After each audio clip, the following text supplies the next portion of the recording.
it's interesting because the problem now is that there's so many guys, and so the issue becomes, what do you do with them all? I was actually just talking with somebody from the creative team yesterday about how many awesome guys we have on SmackDown, and SmackDown is only a 2-hour show, so how do we showcase all of them? And then now we've signed all these amazing independent guys, and they only have a 1-hour show, so how do you showcase all of them? And their takeover pay-per-views are only... Like, they're supposed to only be 2 hours. Now they're starting to run a little bit longer, But how do you showcase all these incredible talents on this thing? So to me, unless you're going to come in and be showcased, you're better off staying away on the independents and developing your craft and and becoming a bigger star, that sort of thing.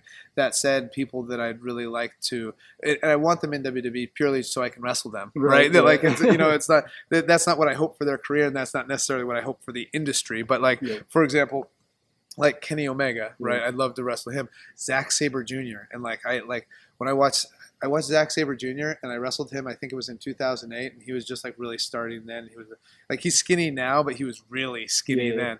And I watch him now, and he's evolved so much. And he's at first he started doing a lot of the stuff that I would do on the independents. I'm he's kind of doing a lot of my stuff. And then now he's taken it past anything I had ever thought of. And now I'm watching his stuff going, can I steal that? And I can't even do that. What is he doing? And so now he's the best technical wrestler I've ever seen. So I see these people and I see the things that they're doing. I'm like, man, I'd really like to wrestle them. So that's why I would hope that they come to WWE. But for a thriving wrestling economy, you need more than just WWE. You need people on the outside. So that's why part of me, everybody knows the Young Bucks contract with Ring of Honor is coming up and Kenny Omega's contract is coming up. And so that's why part of me thinks that they stay away from here so that we keep this thriving wrestling economy, because the more places that you have for the fans to be interested in, the better it is for the fans, the better it is for the wrestlers, the better it is for the whole industry. I mean, the most popular time for wrestling in history was